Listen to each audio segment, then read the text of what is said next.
Bollywood celebrity couple Vijay Devarakonda, Rashmika Mandanna మరికొన్ని గంటల్లో పెళ్లి పీటలెక్కబోతున్నారు. చాలా కాలంగా రిలేషన్‌షిప్‌లో ఉన్న వీరు ఎట్టకేలకు వివాహ బంధంతో ఒకటి కాబోతున్నారు. ఉదయ్‌పూర్‌లో ఉన్న ఐటీసీ మెమోంటేస్ రిసార్ట్‌లో ఈ వెడ్డింగ్ జరుగుతుంది. ఇప్పటికే ప్రీ వెడ్డింగ్ సెలబ్రేషన్స్‌తో హంగామా మొదలైంది. విజయ్, రష్మికల పెళ్లికి ప్రధాని మోదీ కూడా శుభాకాంక్షలను తెలియజేశారు.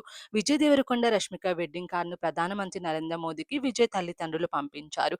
దీనిపై మోదీ స్పందిస్తూ కాబోయే వధూవరులకు విషెస్‌ని తెలుపుతూ ఆశీస్సులను అందించారు. ఈ మేరకు భారత ప్రధాని కార్యాలయం నుంచి ఒక లేఖను పంపించారు. శ్రీమతి మాధవి, శ్రీ గోవర్ధన్ రావు దేవరకొండ గారికి ఫిబ్రవరి 26న జరగనున్న విజయ రష్మికల వివాహ వేడుకకు నన్ను ఆహ్వానించడం చాలా సంతోషంగా ఉంది.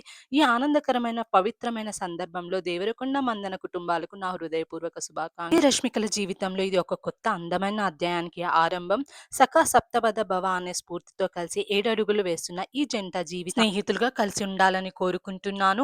ఉమ్మడి కలలతో వాటి నెరవేర్పుతో నిండిపోవాలని, రానున్న కాలమంతా కలిసిమెలిసి ఉండాలని, ఒకరినొకరు అర్థం చేసుకుంటూ నిజమైన భాగస్వాములుగా వారి జీవిత ప్రయాణం ఈ సందర్భంలో ఆ జంటకు, వారి కుటుంబ సభ్యులకు నా ఆశీస్సులు, శుభాకాంక్షలని ప్రధాని మోదీ తెలియజేశారు. ప్రస్తుతం ఈ న్యూస్ సోషల్ మీడియాలో వైరల్ అవుతుంది.